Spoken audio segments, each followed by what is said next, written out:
A começar.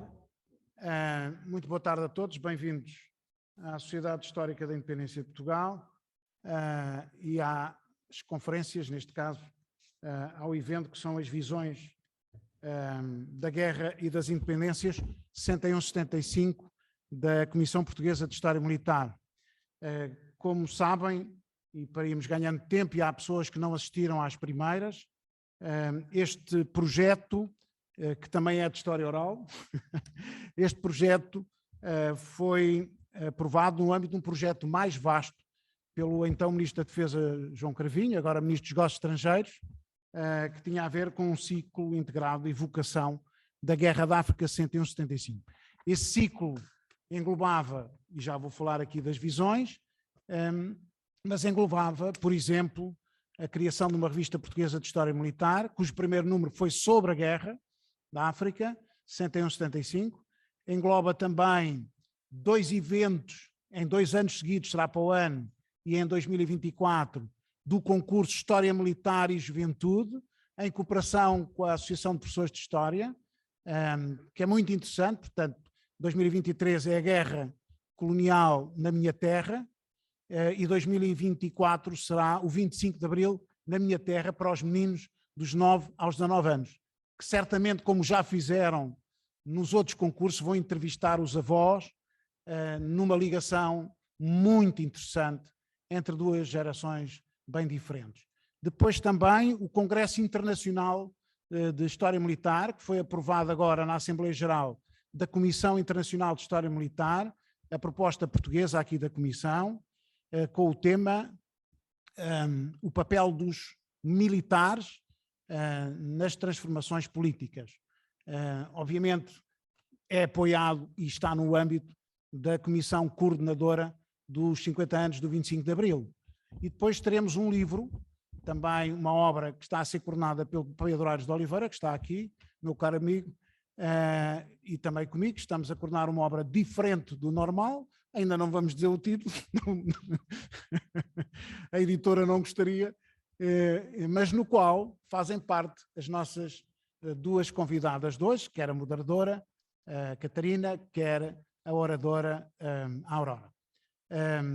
Eu gostava, antes de passar a palavra à Catarina, que vai apresentar a nossa oradora, de dizer o seguinte: em primeiro lugar, que os coordenadores da atividade é o mestre João Tavares, que está aqui, mas, como sabem, também o Aniceto Afonso.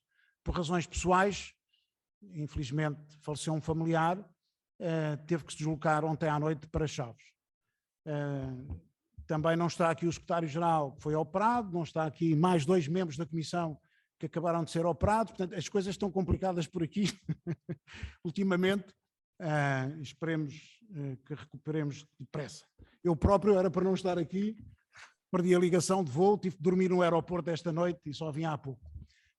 Em Amsterdão, para variar, que ultimamente tem tido muitos problemas. Mas mais importante que tudo isso são os apoios que temos tido da Maria Inácia e do Pedro Adão e Silva na altura, e agora a Maria Inácia Rezola, da Comissão Comemorativa dos 50 anos, como sabem, da Associação 25 de Abril, da Liga dos Combatentes e do Instituto da Defesa Nacional. Aquilo que aqui deixamos, ainda há pouco estava a falar com o editor, o Pedro Davilés, que nos está a escutar, tem sido um homem importante naquilo que as nossas convidadas ao almoço me disseram, que é a publicação de obras sobre história militar e designadamente sobre a Guerra Colonial. Infelizmente não têm sido produzidas assim tantas obras como seria desejável e dadas à estampa de uma maneira diferente do que aquela que tem havido, que no fundo são biografias de combatentes. Eu inclusivamente estou a ler agora algumas que têm a ver com um concurso nacional, já as li todas e gostei muito de as ler, muito interessante, e para além dos vencedores, hei de incentivar, quando for a reunião do júri, a publicação desses mesmos trabalhos, ou pelo menos, para além do vencedor, muitos outros, de maneira a que estas mais jovens meninas e meninos que estão a investigar, já os considero assim, depois tenham acesso a mais informação e fidedigna informação, porque os combatentes, como tudo na vida, é a lei da vida, vão desaparecendo, como foi agora o meu comandante e meu antecessor na Academia Militar, o general João de Almeida Bruno, bem recentemente. Ora, eu, como sabem, neste papel que vou já sair ali para assistir, vou deixar as nossas duas professoras, são sobretudo investigadoras, portanto a Aurora, como viram, a Aurora Almada e Santos é investigadora, tal como a Catarina. Isto ali para o público não sabem quem é, porque não há aqui papéis. A Aurora e a Catarina são investigadoras num instituto que muito tem dado à história em Portugal. Fica aqui o meu elogio, o Instituto de História Contemporânea da Universidade Nova de Lisboa, e continua a dar, e espero que continue a dar, e portanto são ambas investigadoras. Trabalham áreas diferentes, já vão perceber porque é que a Aurora está aqui, para quem não conhece a Aurora. Relativamente à Catarina, trabalha outras áreas muito interessantes, que se cruzam também com o nosso tema. É doutora em pós-colonialismo e cidadania global pelo Centro de Estudos Sociais da Universidade de Coimbra e mestre em antropologia visual e dos média pela Universidade de Berlim. E, portanto, a questão das áreas de investigação que se cruzam e que também são muito importantes, sobretudo hoje em dia, tem a ver com o cinema vernacular, pós-colonialismo, estudos de género, antropologia da imagem. Para não termos só os historiadores puros e duros, é ela que vai fazer perguntas depois à Aurora.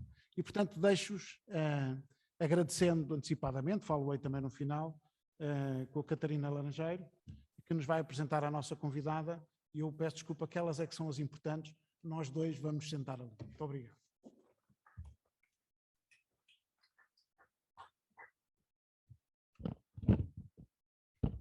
Boa tarde a todos.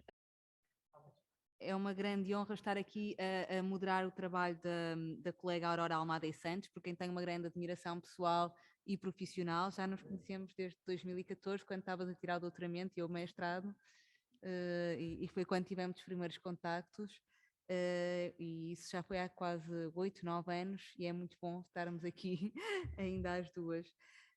A Aurora é investigadora, tal como eu, do Instituto de História Contemporânea da Universidade Nova de Lisboa, onde se tem dedicado ao estudo da dimensão internacional da descolonização portuguesa. É autora de inúmeras publicações, capítulos de livros, está também a editar um livro neste momento, em torno da figura de Amílcar Cabral, e também tem publicado muitos artigos em revistas científicas e tem participado inúmeras vezes em comunicações como estas, em encontros científicos nacionais e internacionais. Vai ser agora em novembro keynote numa importante conferência que vai haver em Cabo Verde sobre violência colonial.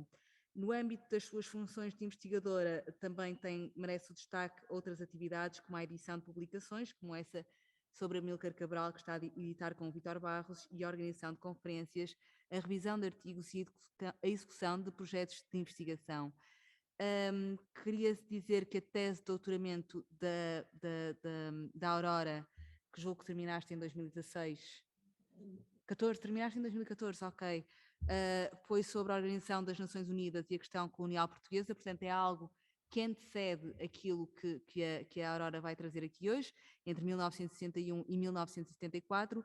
A tese foi transformada em livro e publicada precisamente pela imprensa do Instituto de Defesa.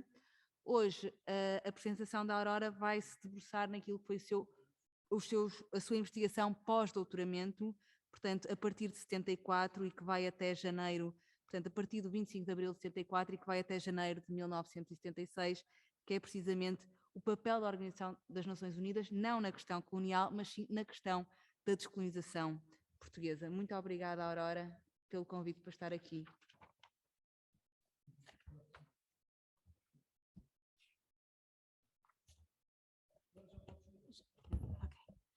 Boa tarde a todos. Agradeço à Catarina pela apresentação. A Catarina também, que é uma investigadora que tem um trabalho bastante relevante, e recomendo vivamente o livro dela, que resultou da tese de doutoramento dela e que tenho a certeza que servirá para aprenderem muito sobre aqueles filmes que foram realizados pelo PSGC durante o período da guerra colonial. Bom, antes de começar a minha apresentação, agradeço à Comissão Portuguesa de História Militar, na pessoa do seu presidente, o Major-General Vieira Borges, e os meus agradecimentos também estendem-se aos coordenadores deste ciclo de conferência, os coronéis Aniceto Afonso, João Tavares e Carlos Fonseca. O processo de descolonização português tem vindo a ser crescentemente valorizado enquanto objeto de estudo.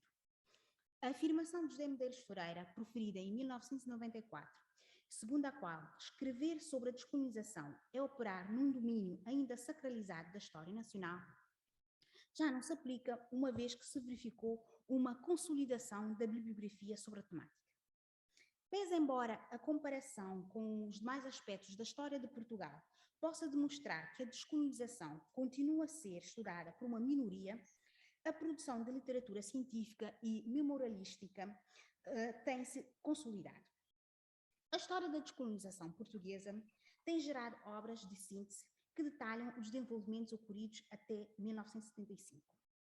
Outra tendência destaca a intervenção de alguns países, em particular dos Estados Unidos da América e do Reino Unido, no processo.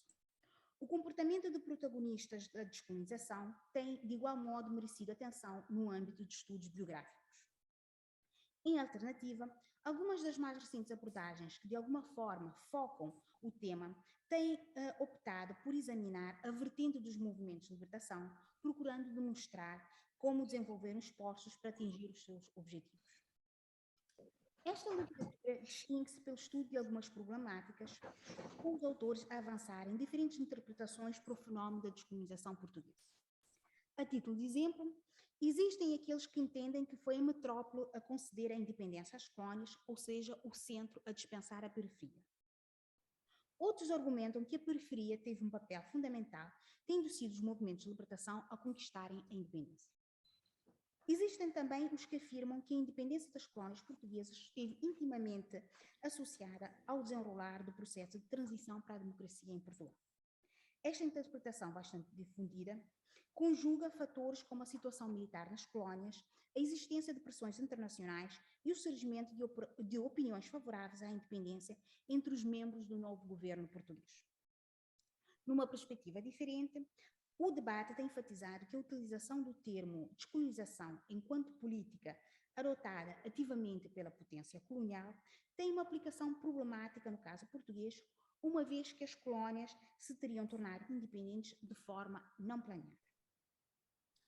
Estas interpretações, embora contribuam para uma melhor compreensão da temática, apresentam limitações que evidenciam que a descolonização portuguesa necessita de investigações mais aprofundadas para se responder às questões ainda em aberto. Para ilustrar esta afirmação, basta referir a forma como a relevância das pressões internacionais na descolonização portuguesa tem sido estudada. Existem estudos que quase não contemplam a dimensão internacional, enquanto outros referem-na de maneira incompleta. Na maior parte dos casos, estudam-se as pressões exercidas sobre Portugal para a independência das colónias e a influência da Guerra Fria na descolonização de Angola, onde o processo foi marcado pela intervenção das grandes potências. O papel da Organização das Nações Unidas tem sido pouco referido quando se equaciona a dimensão internacional. O envolvimento das Nações Unidas na questão colonial portuguesa é analisado sobretudo no que se refere ao período entre 1955 e 1974, destacando-se o diferendo entre Portugal e a organização. Para o período pós-25 de Abril, são escassas as referências, limitando-se a declarações segundo as quais o processo de descolonização foi ponto de honra das Nações Unidas e outras instituições internacionais, ou que a ação da ONU sobre o poder político português, no respeitante à questão colonial, começa logo após a investidura do general Spínola como Presidente da República. Tais afirmações não são aprofundadas, sendo superficiais e carecendo da devida problematização. O pouco que se tem escrito sobre a questão não está isento de generalizações e de afirmações pouco fundamentadas. Um exemplo é a ideia que defende que a organização não participou no processo de descolonização por o governo português ter recusado essa possibilidade. Podemos concluir que até ao momento não existe um estudo satisfatório sobre o papel desempenhado pelas Nações Unidas no processo de descolonização português. Esta é indiscutivelmente uma das linhas de investigação a ser aprofundada para se avançar o conhecimento quanto à independência das colónias portuguesas. Esta apresentação tem como objetivo centrar-se nesse tema, com recurso ainda a fontes ainda não exploradas. O núcleo central da apresentação será constituído pelo período entre 25 de abril e a admissão de Angola em dezembro de 1976 como membro da organização. Num primeiro momento, analisaremos o interesse das Nações Unidas em participar no processo de descolonização e a recusa do seu envolvimento pelas partes interessadas. Em seguida, abordaremos o período em que o governo português passou a solicitar a intervenção da organização e em que foi confrontado com a rejeição do secretário-geral. A argumentação subjacente a esta apresentação procurará evidenciar que as Nações Unidas não estiveram ausentes do processo de descolonização portuguesa, uma vez que influenciaram tudo aquilo que aconteceu entre 74 e 76. No segmento do 25 de abril, após 13 anos de conflito marcado por diferentes níveis de intensidade, a questão da descolonização ganhou centralidade na política portuguesa. A solução a implementar em relação às colónias não foi, no entanto, claramente definida no programa do movimento das Forças Armadas, que propôs objetivos vagos, como a procura de uma solução política, a realização de um debate nacional e a promoção da paz. No momento da redação do documento, o general António Spínola tinha conseguido que não houvesse referências ao direito à autodeterminação, defendendo que primeiramente se implementasse um cessar-fogo e que a decisão quanto ao futuro das colónias obedecesse a um calendário alargado. Spínola era partidário do modelo federalista. Considerava que a autodeterminação não poderia conduzir necessariamente à independência e que as populações deveriam ter a oportunidade de exprimir-se através de referendos. Prevendo a consciencialização e o esclarecimento das populações como condição prévia a qualquer ação, Spínola rejeitou a ideia da realização de negociações imediatas com os movimentos de libertação.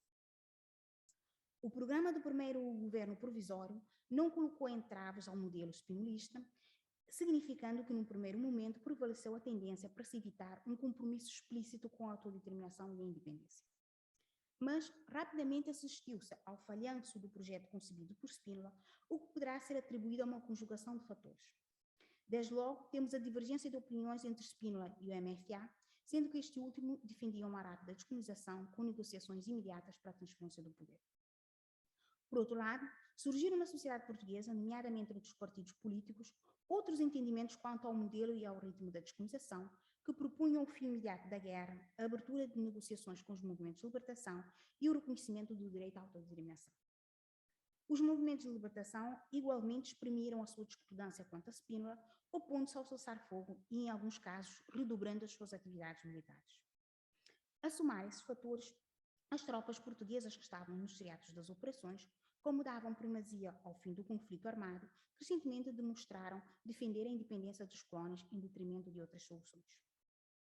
Para a não implementação do modelo spinolista, terá igualmente contribuído as pressões internacionais, não somente dos aliados portugueses e de outros países, mas também de organizações como a ONU e a Organização de Unidade Africana. Efetivamente, com as reticências portuguesas a motivarem desconfianças, as Nações Unidas desencadearam iniciativas para assegurar que o modelo a implementar não se afastasse dos pressupostos que vinha defendendo desde 1955. Como explicar esse envolvimento da ONU? Pensamos poder atribuí-lo à instigação da Organização de Unidade Africana, dos países afroasiáticos que detinham a maioria na Assembleia Geral e dos próprios movimentos de libertação que solicitaram à organização que mantivesse a vigilância sobre Portugal. Havendo a expectativa que a mudança de regime em Portugal conduzisse à independência imediata das colónias, a ação da ONU revelou-se particularmente intensa durante o mês de maio. Para conhecer a posição portuguesa, um apelo à clarificação foi lançado pelo secretário-geral Kurt Waldheim, que enviou um emissário especial, Hans Janszek, líder da Internacional Socialista, a Lisboa para conversações com representantes portugueses. As iniciativas das Nações Unidas ganharam maior atualidade com a investidura de António Spínola como Presidente da República a 15 de maio, quando Kurt Waldheim enviou uma nota à representação portuguesa apelando à autodeterminação, que foi interpretada como sinônimo de independência e indicando que as negociações deveriam ter como interlocutores os movimentos de libertação. Numa declaração publicada pelo Comitê de Descolonização, as Nações Unidas ressaltaram o fato e as afirmações do governo português não estarem em conformidade com as suas resoluções e voltaram a exigir o reconhecimento imediato do direito das colónias à autodeterminação e à independência, bem como a adoção de medidas concretas para a descolonização e o início de negociações com os movimentos de libertação reconhecidos pela Organização de Unidade Africana. Disponibilizando-se a ajudar no processo de descolonização, Kurt Waldheim chamou posteriormente a atenção num comunicado para a necessidade de implementar as resoluções das Nações Unidas e o consequente reconhecimento por Portugal do direito à autodeterminação e à independência. Estando sob o efeito destas e de outras pressões, o governo português contrariou a posição de Spínola quanto aos contactos com os movimentos de libertação, iniciando ainda em maio conversações preliminares com o Partido Africano para a Independência da Guiné e Cabo Verde, o PAIGC, em Dakar e em Londres. Não pretendendo fazer concessões, o movimento solicitou o reconhecimento da proclamação unilateral da independência da Guiné-Bissau, que tinha efetuado em setembro de 1973, bem como o reconhecimento do direito de Cabo Verde a tornar-se num país independente.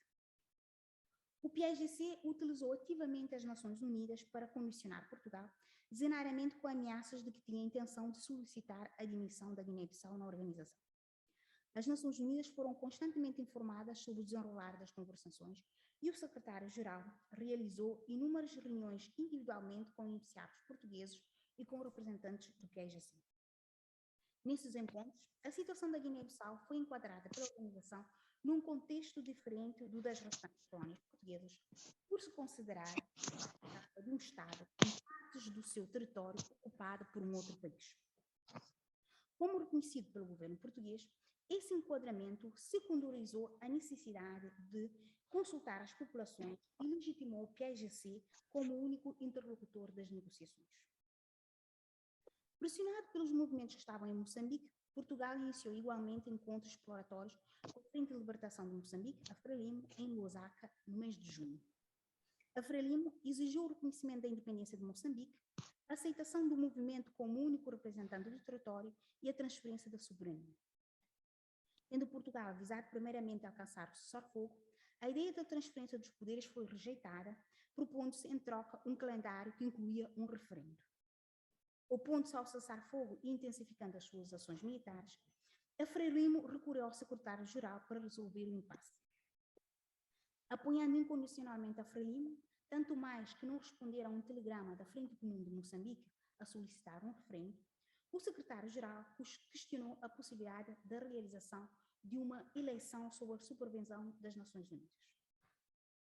Com o apoio da Zâmbia e da Tanzânia, a Frelimo indicou que esperava que o secretário-geral contribuísse para a retoma das negociações, mas recusou a hipótese das Nações Unidas servirem como mediadoras.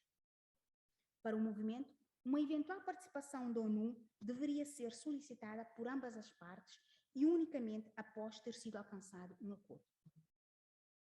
Dado que as conversações com o PAIGC e a Frelimo foram inconclusivas, a organização exigiu continuadamente um maior esclarecimento, confrontando o governo português com as suas objeções. Com o anúncio da visita de Mário Soares, ministro de Negócios Estrangeiros, à sede das Nações Unidas, o secretário-geral assumiu como objetivo pessoal pressionar o governo português para que realizasse negociações diretas com os movimentos de libertação. Agora às 3h30. O secretário-geral, em junho, Mário Soares, indicando ser favorável à independência imediata, ressaltou, contudo, que as dificuldades políticas internas em Portugal não permitiam, no momento, a concretização desse objetivo. Para que exercesse influência sobre as autoridades portuguesas e convencesse alguns setores da necessidade da descolonização, Mário Soares convidou o secretário-geral a se deslocar a Lisboa. Como indicado pelo próprio, Soares pretendia que a visita do secretário-geral resultasse na alteração da posição de Spínola, a cuja intransigência atribuía o falhanço das primeiras reuniões com o PAIGC. Tendo uma outra reunião ocorrida em junho, também se revelado inconclusiva, as conversações com o PAIGC foram condicionadas pelas exigências do general quanto à realização de um referendo e à definição de um período transitório.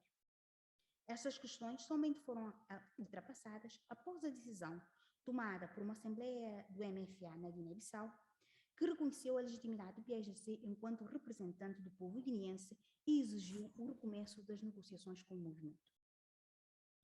Tendo a Guiné-Bissau solicitado a admissão como membro da ONU, a posse do segundo governo provisório, a 18 de junho, resultou no maior envolvimento do MFA na questão da descolonização e produziu um aceleramento do processo. Spínola acabou por fazer concessões, publicando a Lei 774, de 26 de julho, que reconheceu o direito à autodeterminação e à independência das colônias. De forma adicional, Portugal reavaliou a sua posição relativamente às Nações Unidas, ultrapassando a rejeição que o Estado Novo sempre manifestara quanto à competência da organização para analisar a sua política colonial.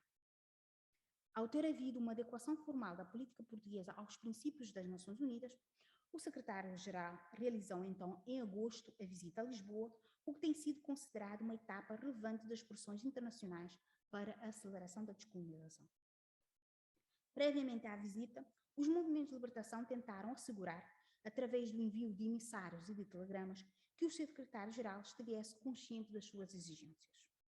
Na agenda das conversações foi previsto um item sobre o eventual envolvimento das Nações Unidas enquanto garante do cessar-fogo, mediador, fiscalização da manifestação da vontade das populações e avalizador dos acordos de independência. Em Lisboa, o secretário-geral explicou a posição das Nações Unidas e da Organização União Africana relativamente aos territórios portugueses, aconselhando ao reconhecimento imediato da independência da Guiné-Bissau e a procura de soluções para as outras colônias. No comunicado publicado após as conversações, Portugal assumiu o reconhecimento do direito à autodeterminação e à independência e garantiu que respeitaria a unidade e a integridade territorial das colônias. Decorrente do compromisso, foram retomadas as negociações com o PAIGC, o que conduziu à assinatura do Acordo de Argel em agosto. Quase em simultâneo, por ocasião da discussão do pedido de admissão da Guiné-Bissau como Estado-membro, a ONU voltou a vincar a sua posição. A organização apelou a negociações com os movimentos de libertação, entendendo que os poderes deveriam ser-lhes transmitidos sem referendos. O fato de ter rejeitado eventuais referendos estava em concordância com as opiniões dos movimentos de libertação e de países africanos que tinham informado o secretário-geral que a hipótese era inaceitável. Não obstante estes desenvolvimentos, Spínola procurou manter o controle sobre o processo de descolonização, ensaiando algumas iniciativas nesse sentido. Em agosto, apresentou um plano para Angola que deveria ser concretizado em várias fases e num período de 3 anos. Do plano constava um cessar-fogo com os movimentos de libertação, a criação de um governo provisório de coligação, a realização de eleições para uma Assembleia Constituinte e uma Assembleia Legislativa e o envolvimento da ONU no processo, com envio de observadores para acompanharem a consulta popular. Outra iniciativa de Spínola consistiu na criação da Comissão Nacional de Descolonização, que foi mandatada a intensificar e coordenar o planeamento do processo de descolonização.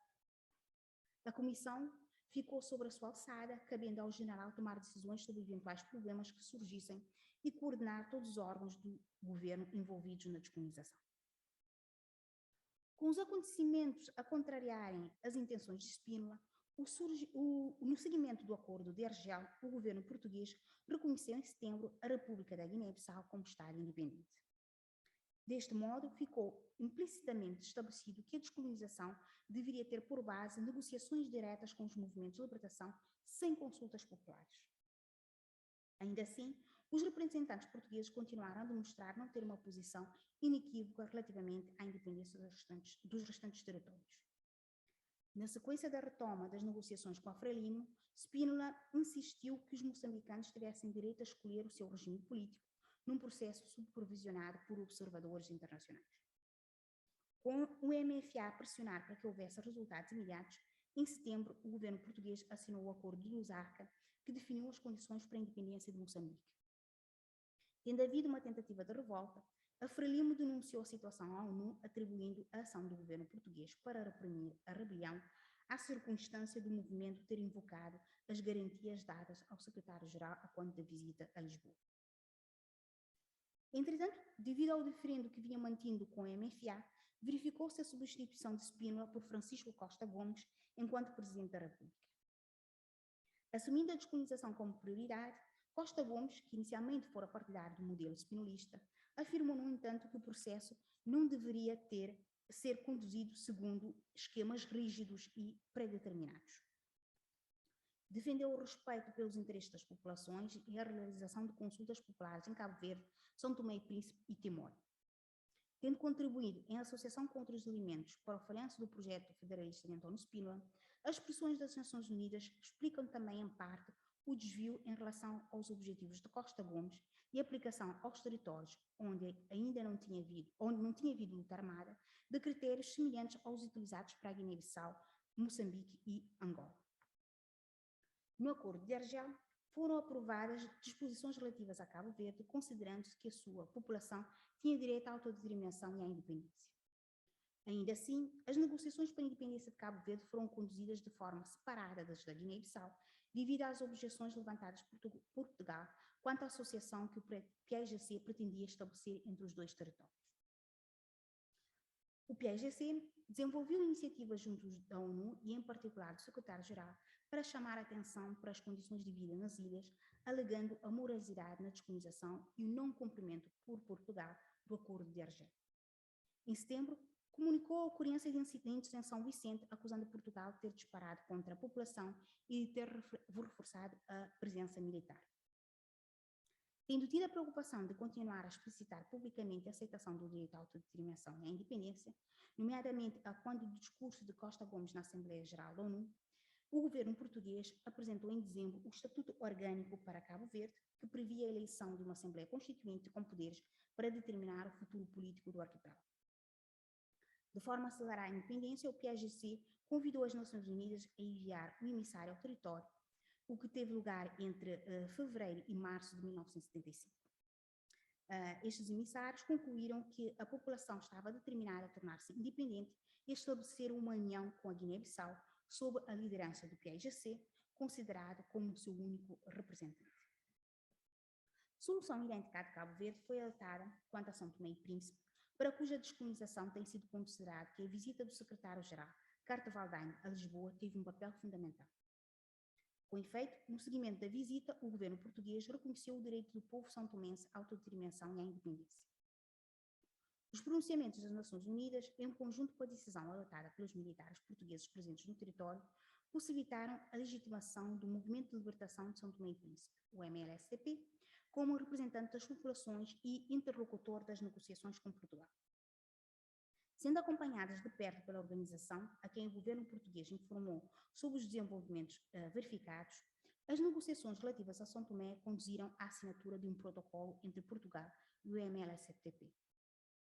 Com a rejeição da realização de um referendo, foi contemplada a eleição de uma Assembleia Constituinte que ficaria encarregue de conduzir o território à independência. Que lições podem ser retirados dos fatos que acabei de expor?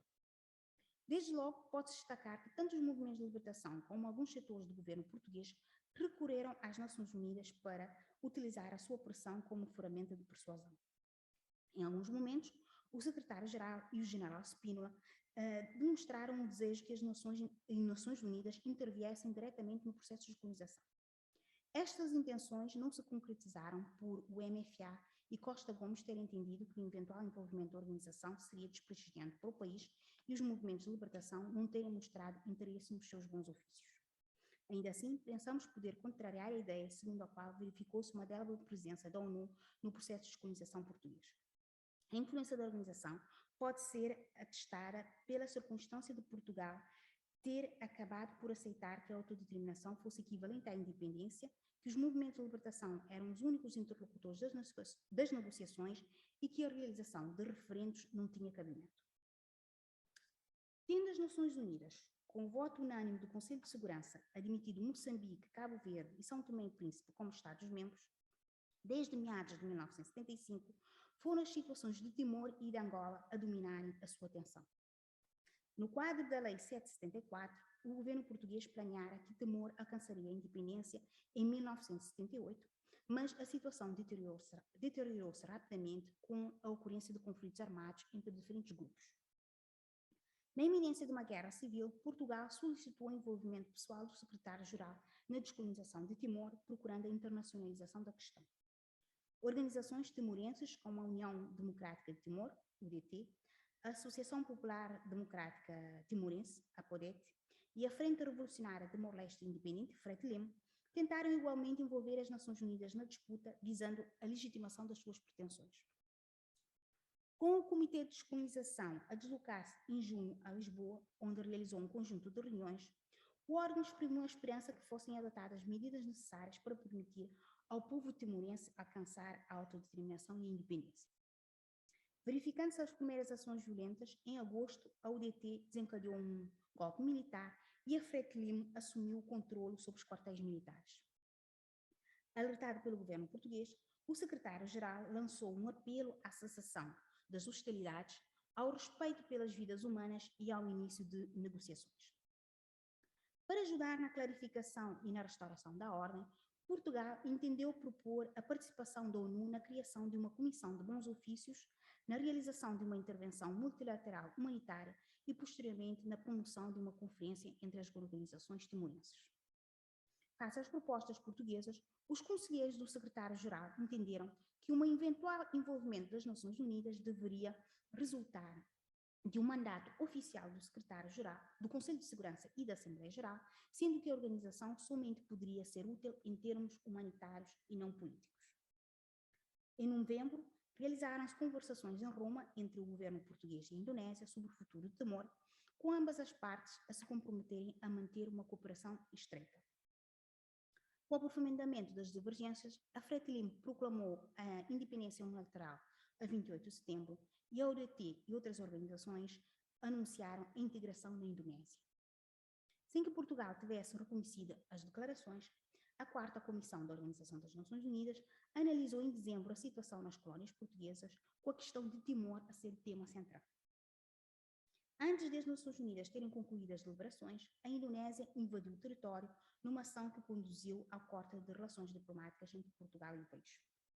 Reconhecendo os poderes de Portugal enquanto potência administrante, a Assembleia Geral adotou uma resolução a 12 de dezembro, na qual lamentou profundamente a invasão e solicitou a retirada das forças invasoras.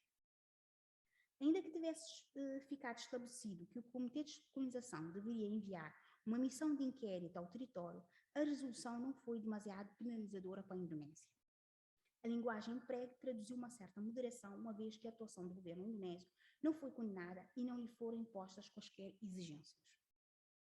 A explicação para a moderação reside na polarização das posições entre os Estados-membros, por terem sido apresentados vários projetos de resolução, acabando por ser aprovado um texto que fora sujeito a emendas que desvirtuaram algumas das suas afirmações.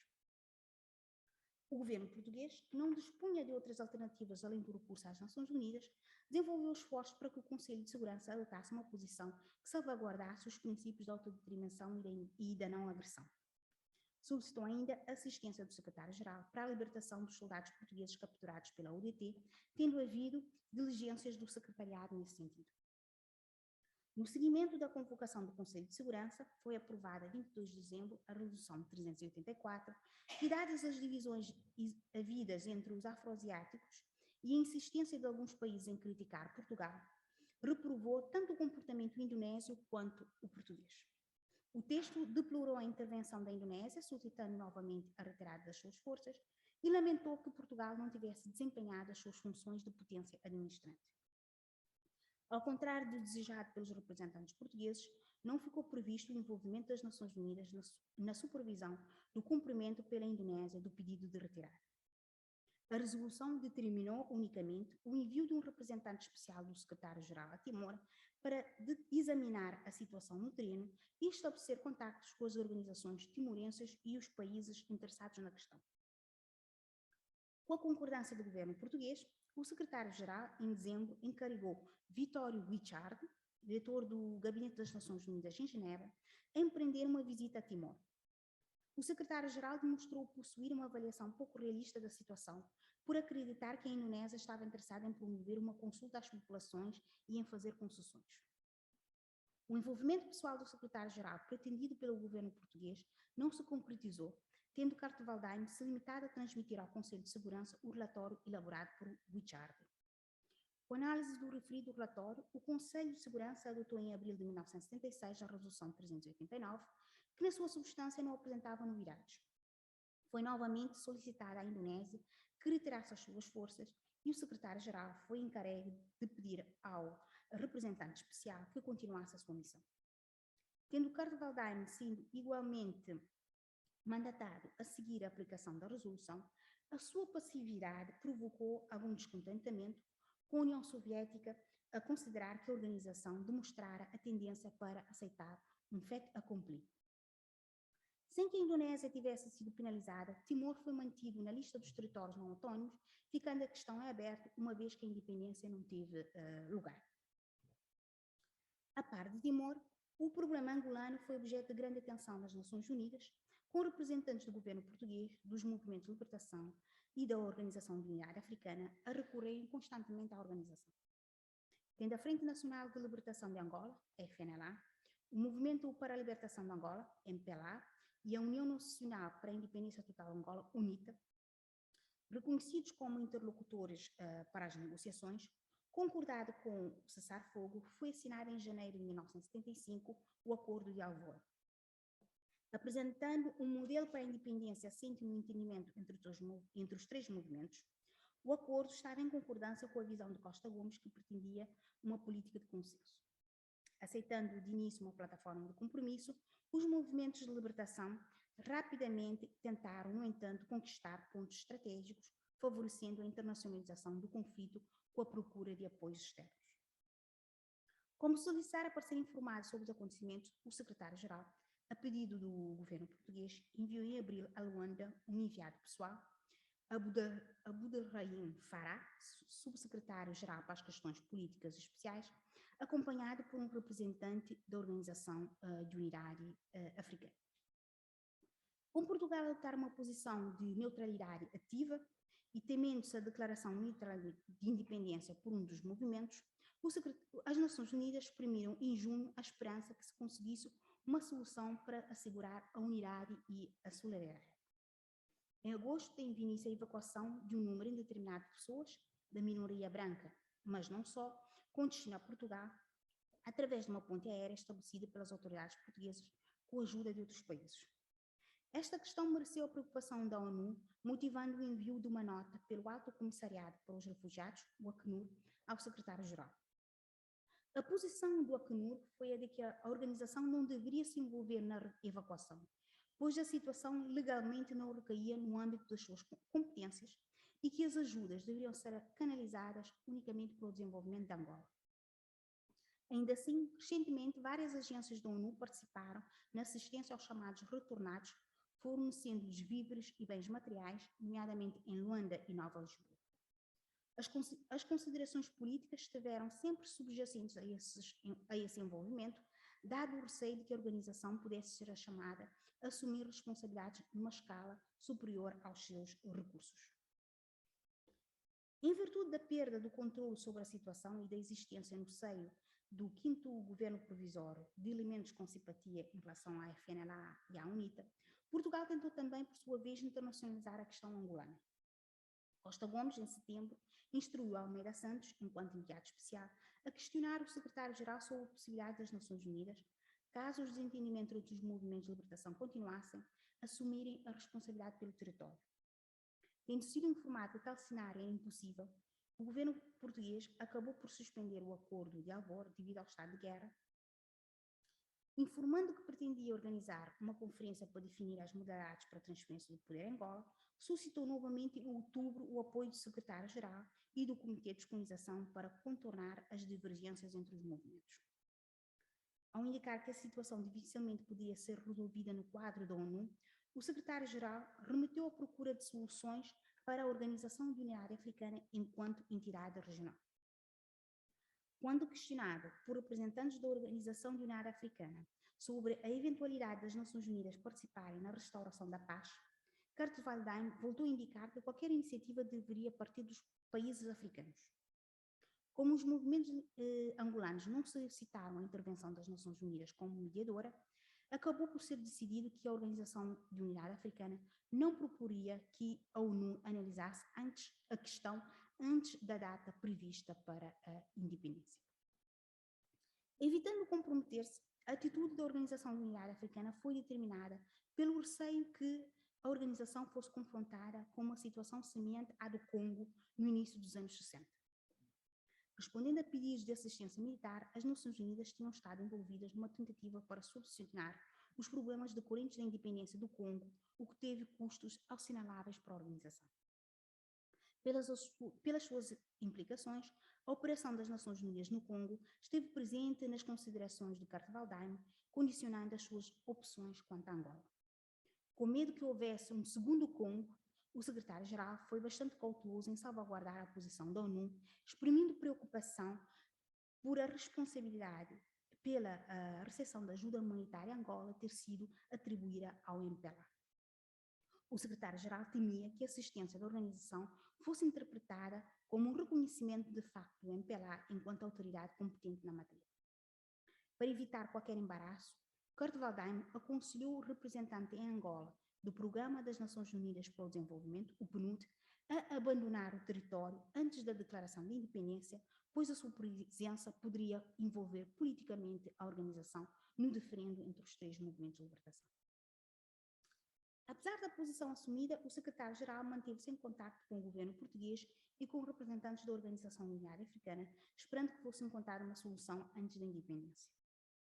A Organização Unitária Africana manifestou ao secretário-geral ter grandes preocupações, receando que a qualquer momento pudesse haver uma declaração unilateral de independência.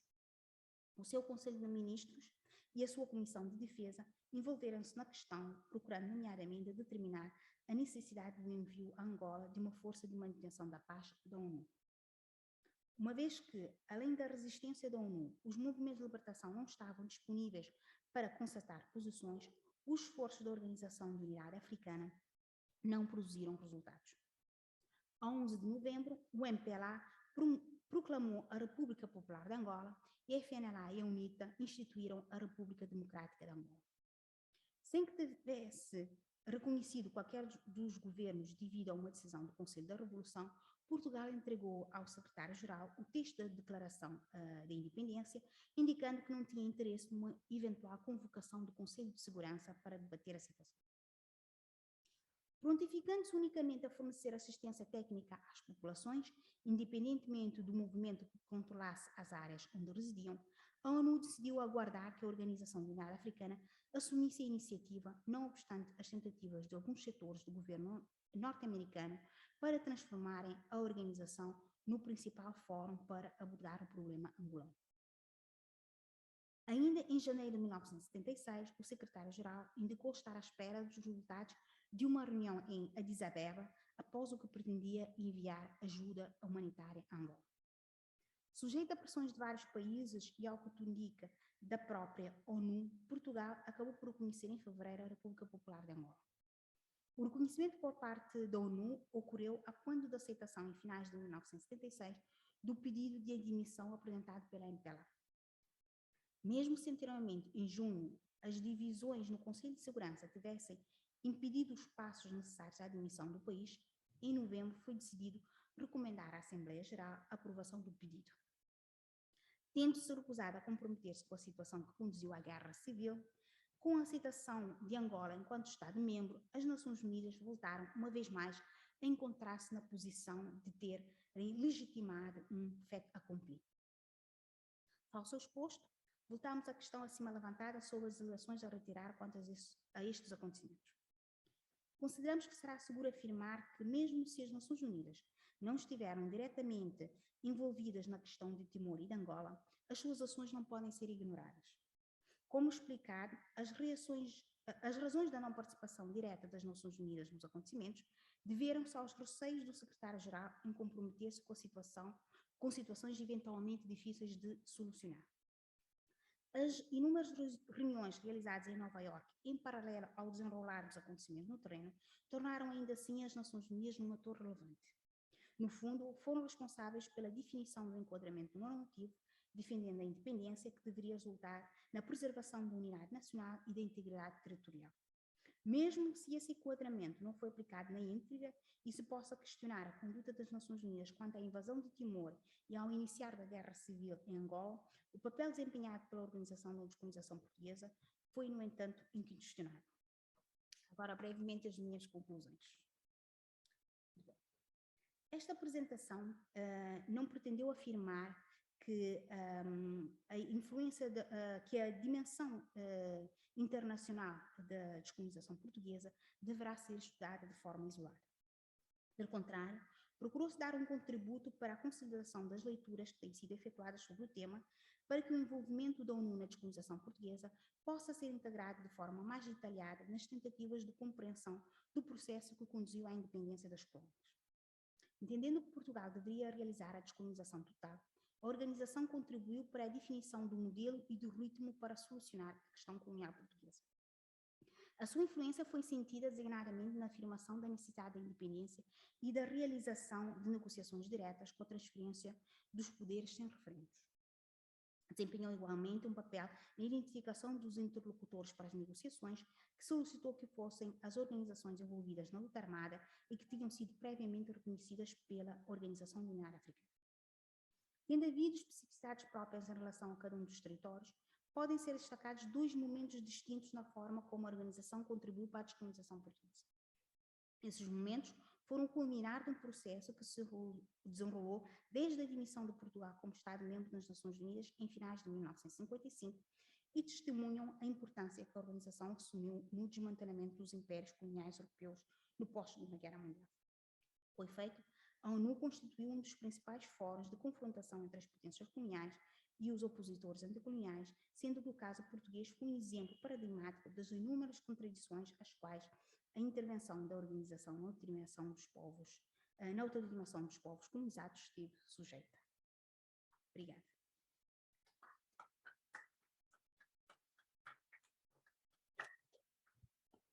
Fala a partir daqui? Ouvem-me bem? Sim? Ok. Sim? Ok. Tá bom.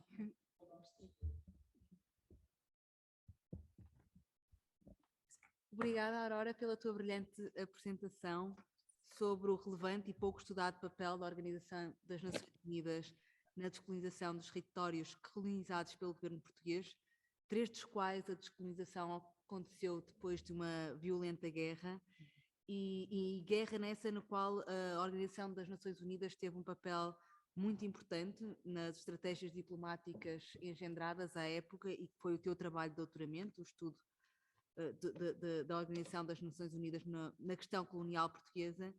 E a minha pergunta, uma das minhas primeiras perguntas iniciais enquanto te ouvia, é qual a razão para essa obliteração, portanto, para esse esquecimento? Porque é que achas que a Organização das Nações Unidas tem sido esquecida nas investigações que têm sido feitas sobre a descolonização portuguesa? Ou tu dizes, a tua expressão é, não existe um estudo satisfatório. E por que razão é que, de alguma forma, isso aconteceu por ser esquecido, não é? Qual é a razão desse esquecimento? Em segundo lugar, foi uma coisa que despertou a minha atenção, porque como em Cabo Verde, não é? Não houve guerra colonial, não houve... eu desconhecia que tinha havido conflitos militares em Cabo Verde durante o processo de descolonização. Pequenos confrontos, sim. E eu gostaria de saber qual foi a justificativa do governo português da época ou das várias fações do Estado português no pós-25 de Abril, portanto, falamos aqui das várias fações, MFA, General Spínola, para que considerar o processo de descolonização de Cabo Verde em separado da Guiné-Bissau.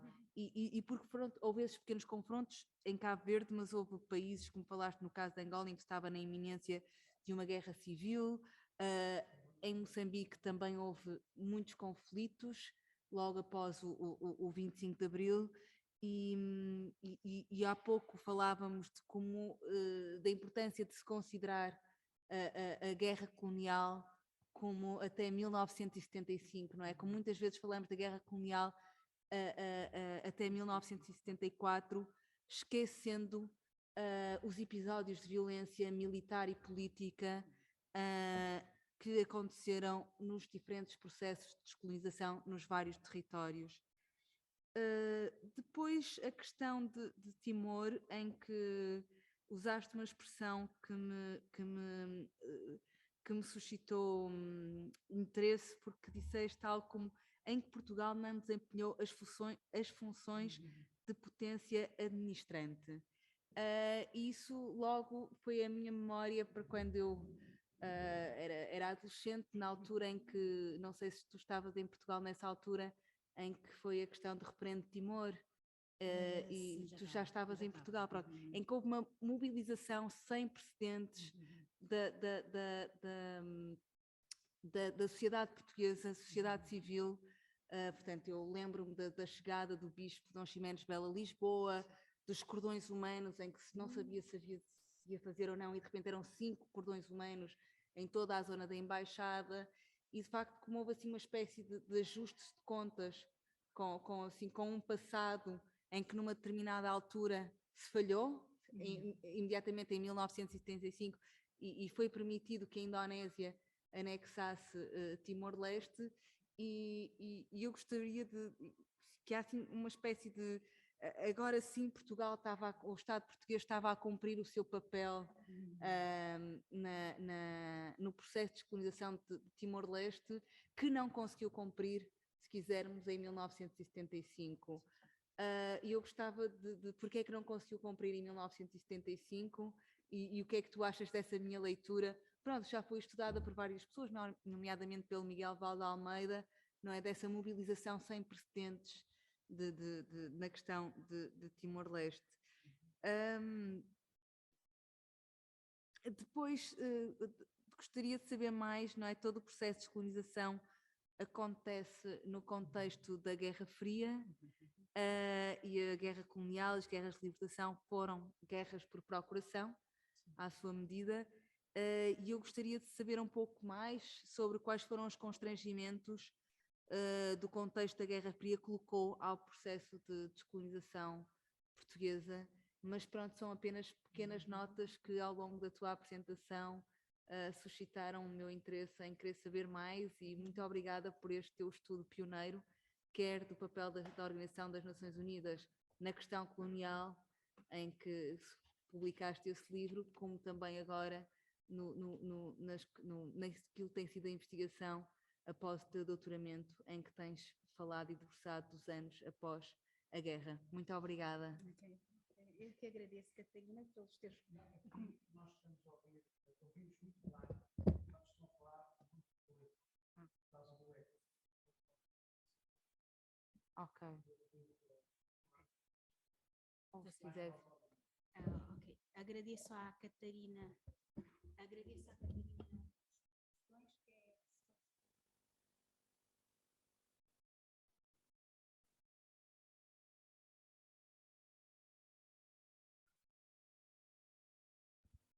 Sim, a primeira pergunta é o porquê das as razões que explicam o porquê das Nações Unidas terem, no fundo, ficado um bocadinho esquecidas nos estudos sobre a descolonização portuguesa.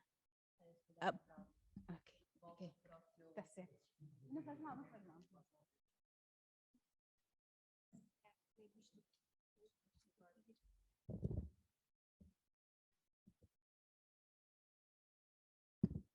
Portanto, a primeira pergunta da Catarina tem a ver as razões de as Nações Unidas terem ficado esquecidas nos estudos sobre a descolonização portuguesa. Bom, durante muito tempo, os primeiros estudos que foram sendo efetuados sobre esta dimensão internacional ou diplomática da descolonização portuguesa focaram-se muito nas relações bilaterais de Portugal e um conjunto de países, e como é que no contexto dessas relações a questão colonial portuguesa foi abordada. É o caso, por exemplo, para os Estados Unidos, para as administrações de Eisenhower, Kennedy e Nixon, o caso da Grã-Bretanha, que aqui o Pedro Alto estudou, o caso da Alemanha, o caso da França. Portanto, durante muito tempo, os estudos focaram nessa dimensão. Como é que, no âmbito das relações bilaterais de Portugal com vários países, a questão colonial foi tratada. No caso das organizações internacionais, é um tema que tem sido menos estudado. Ou seja, como é que o colonialismo português foi visto nas organizações internacionais. Há estudos pontuais sobre a Sociedade das Nações, nomeadamente na questão do trabalho forçado. Há alguma coisa sobre a NATO, como é que a questão das colónias portuguesas foi debatida no âmbito da NATO. Depois, na questão da ONU, o primeiro estudo surgiu em 1995, é um artigo do António Duarte Silva na Análise Social, em que ele faz um apanhado sobre as resoluções que as Nações Unidas publicaram, adotaram ao longo do tempo sobre as Nações Unidas. Depois houve o Fernando Martins, que fez uma primeira tese de mestrado sobre o tema, apanhando o Estado Novo até o fim do período de Salazar. E a partir daí, então, deixaram de haver estudos sobre esse tema, até que em 2008, na minha tese de mestrado, eu retomei o tema com um estudo sobre o Comitê de Descolonização, que foi um órgão da ONU criado em 1962 e que se dedicou exclusivamente à questão colonial e que teve um grande impacto na forma como as Nações Unidas encararam o colonialismo português. Porque foi no seio dessa comissão que foram realizados um conjunto de estudos e que foram adotados um conjunto de decisões relativamente ao colonialismo português. Desde então, fiz uma tese de doutoramento sobre o tema e houve mais 2 trabalhos sobre a questão do envolvimento das Nações Unidas nos debates sobre o colonialismo português. Um é em torno do artigo 73 da Carta, que é um artigo que exigia às potências coloniais que transmitissem informações sobre as colónias, e um outro foi uma tese de doutoramento definida há cerca de 2 anos, que se focava sobretudo no papel do Conselho de Segurança. Portanto, é isso que tem havido, só que falta ainda explorar muito mais, nomeadamente os diferentes órgãos das Nações Unidas que ao longo do tempo foram se envolvendo na questão das colónias portuguesas, nomeadamente, por exemplo, a Comissão dos Direitos Humanos, órgãos especializados como a Unesco, o Acnur, que deu bastante apoio aos refugiados angolanos que fugiram do norte de Angola após os acontecimentos de início de 1961. Portanto, dentro do sistema da ONU, houve vários órgãos que se envolveram com a questão das colónias portuguesas e esse estudo ainda falta por fazer. Se calhar uma das principais razões porque esse estudo não foi feito ainda, é porque no fundo quem se dedica à investigação em Portugal são meia dúzia de pessoas, portanto não conseguem chegar a todos os dados. Depois a questão específica de Cabo Verde. Em Cabo Verde não houve... Eu toquei nisto. Não tem importância? Ok. Em Cabo Verde não houve realmente luta armada. A luta armada relativamente a Cabo Verde foi desenvolvida na Guiné pelo PAIGC, o Partido Africano da Independência para Guiné e Cabo Verde. O líder do PAIGC era Amílcar Cabral, como sabes muito bem. Amílcar Cabral tinha as suas origens familiares em Cabo Verde, tendo nascido na Guiné. E ele, no contexto da luta pela independência, provavelmente reconhecendo as fragilidades de Cabo Verde, que é um estado insular com 10 ilhas sujeitas à influência do deserto de Saara, portanto, com muitas dificuldades de autossubsistência, optou por cunhar um projeto de unidade entre a Guiné e Cabo Verde. Esse projeto de unidade entre a Guiné e Cabo Verde tinha inspiração em muitos outros projetos de unidade que foram sendo desenvolvidos em África no período após a independência. É o caso, por exemplo, da República Árabe Unida, que envolvia o Egito e a Síria, ou o caso da Tanzânia também, que resultou de uma união entre o Tanganica e o Zanzibar. Mesmo na África Ocidental também houve outros projetos de unidade que foram sendo desenvolvidos, nomeadamente do Pacto de Senegal e da Guiné-Conakry. Portanto, Amílcar Cabral foi buscar inspiração dentro dos projetos e pretendia então que houvesse uma unidade entre Cabo Verde e Guiné no período da luta, durante a luta pela independência, e depois essa unidade, após a independência, deveria se concretizar numa federação entre os 2 países. Essa foi uma ideia que foi disputada aqui por alguns setores em Portugal, que não aceitavam essa ideia milenar de Amílcar Cabral e que pretendiam realmente que houvesse uma dissociação entre a situação de Cabo Verde e da Guiné, que houvesse negociações para a independência de Cabo Verde e negociações para a independência da Guiné. Sendo que Cabo Verde tinha ainda uma outra questão, que era a sua posição geoestratégica no Atlântico, o que, nomeadamente, para a NATO tinha o seu valor e a sua importância. Portanto, daí ter sido um dos fatores que levou Portugal a resistir à questão da independência de Cabo Verde. E outra é uma questão que eu não sei se posso chamar assim, uma questão ideológica, porque Cabo Verde, durante muito tempo, em alguns setores da sociedade portuguesa, era visto um bocadinho à semelhança do Brasil como uma criação portuguesa, porque foi um território de povoamento. Quando os portugueses aportaram lá no século XV, em teoria não havia população, não é?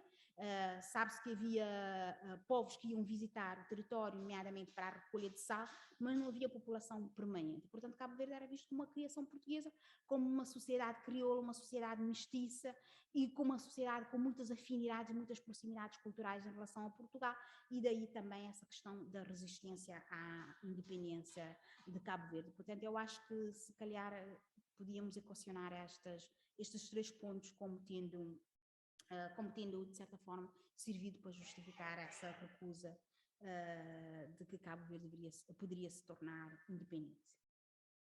Depois, quanto ao comentário sobre a questão da violência no período pós 25 de Abril, acho que sim, sem dúvida, nós temos que considerar nas nossas análises, nós temos que considerar que o 25 de Abril não interrompeu a guerra continuou e em alguns casos, como no de Moçambique, até houve momentos de intensificação, porque a guerra era uma arma que os movimentos de libertação claramente utilizaram para pressionar Portugal no sentido da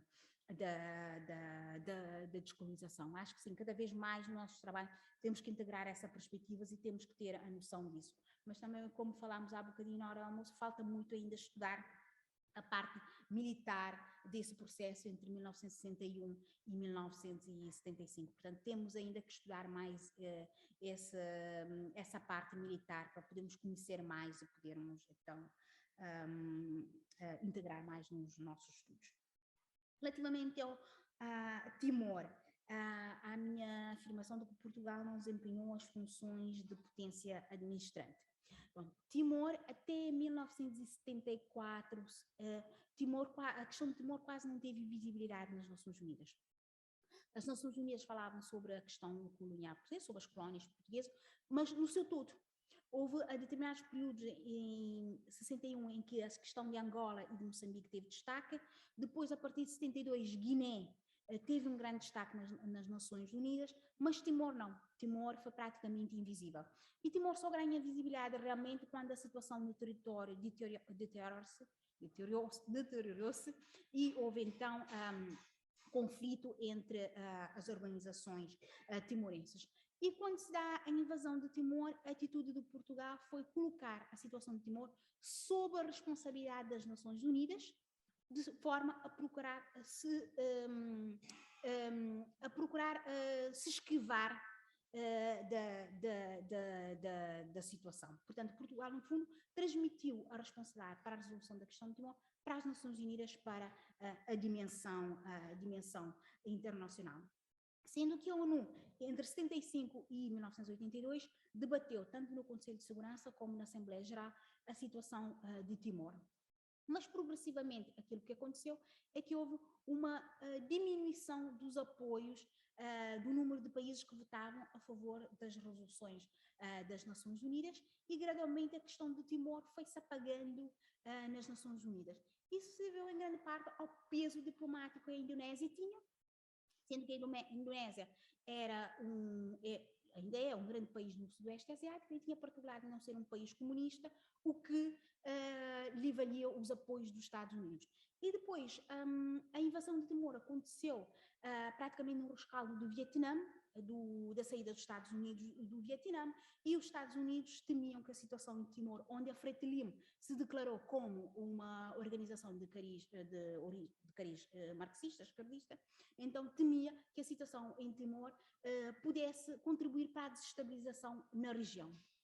sendo que a Austrália também tinha os mesmos receios. Portanto, a invasão de Timor pela Indonésia acabou por ser, de certa forma, aceite a nível internacional por um conjunto de países, e Portugal não teve, no fundo, capacidade diplomática para se opor a isso. Portanto, a partir de 82, a situação, de certa forma, cai no esquecimento, até que mais tarde, então, acaba por ser retomado e dá-se, então, uma nova intervenção da diplomacia portuguesa no sentido de tentar solucionar essa questão, já que foi realmente um caso de uma descolonização incompleta, porque o processo de independência não foi atingido, foi uma invasão, e a Indonésia fez um simulacro de consulta à população para legitimar a independência, mas, no fundo, a população nunca tinha sido ouvida, e a Frelimo continuou nas montanhas a desenvolver uma ação de guerrilha, e tinha, a nível internacional, um representante que era o Ramos Horta, que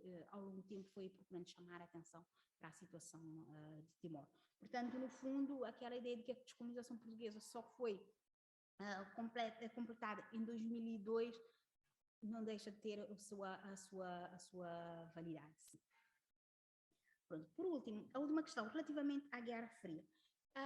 Eu referi muito pouco a questão da Guerra Fria aqui nesta minha apresentação, mas é uma questão que perpassa todo este período. Realmente, a guerra nas colónias portuguesas teve lugar no contexto da Guerra Fria, e o período de 74 e 75 apanhou o período das independências também. E as próprias Nações Unidas foi uma instituição que foram bastante condicionadas pela Guerra Fria. O Conselho de Segurança é um órgão no qual estavam representados os dois principais rivais da Guerra Fria, os Estados Unidos e a União Soviética. Isso acabou por se refletir nas decisões que foram tomadas relativamente às colónias portuguesas. Portanto, nunca se conseguiu, por exemplo, impor sanções a Portugal, fruto das ações de bastidores dos Estados Unidos, que conseguiam sempre reunir apoios a favor a Portugal. Outro órgão, que era a Assembleia Geral, onde os afroasiáticos dispunham da maioria, não é? Também não deixava de ser um órgão também afetado pela Guerra Fria, embora tivesse havido alguns esforços dos afroasiáticos no sentido de evitar que a questão do colonialismo ficasse refém da rivalidade bipolar. Isso nem sempre foi possível, e isso acabou por se manifestar também nas resoluções adotadas, em que de um ano para o outro, por vezes, adotavam-se resoluções contraditórias. Porquê? Porque as resoluções eram fruto de negociações e de compromissos entre os Estados. Se os afroasiáticos quisessem passar uma determinada resolução com o apoio das grandes potências, teriam automaticamente que fazer concessões. E isso acaba por se refletir na questão colonial portuguesa. E depois, a Guerra Fria também foi igualmente importante, por exemplo, no caso de Angola, onde claramente a guerra civil acabou depois por se fragmentar, de certa forma, segundo as linhas da rivalidade bipolar, e no caso de Timor também, claramente, a Indonésia beneficiou do apoio das potências ocidentais no contexto da Guerra Fria. Ok, muito obrigada.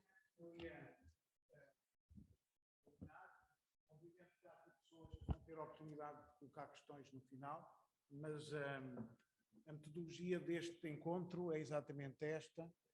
A moderadora é uma moderadora que complementa com questões, mas depois quem está presente poderá no final, e ficar agora, como vai ficar, por questões de tempo de história oral, é muito complicado depois prolongar para além dos 90 minutos.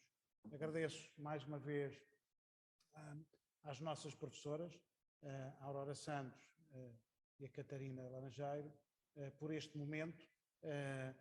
Temos todos noção, sobretudo os menos jovens, que cada um dos temas ou cada uma das descolonizações mereceria um debate específico, mas por outro lado também temos todos noção clara de que foi muito interessante tirar do contexto quem viveu o 25 de Abril e todo aquele período até 1975, pelo menos até 11 de novembro de 75, ainda agora estava a comentar, que tirar de todo aquele contexto pós-revolucionário só a questão da descolonização e, neste caso, ligá-la a uma organização internacional é muito interessante.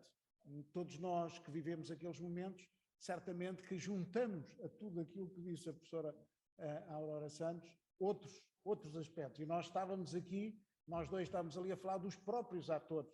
E quando falamos do Mário Soares, e quando falamos do Spínola, e quando falamos do Costa Gomes, e quando falamos... nós sabemos o poder de discricionário que tinham as suas decisões, ou do Almeida Santos, no caso de Moçambique, que tinham as suas decisões em todo o processo. Muito obrigado por este bocadinho. Eu peço uma salva de palmas aqui digital a todos, para as nossas professoras por este momento. Obrigado.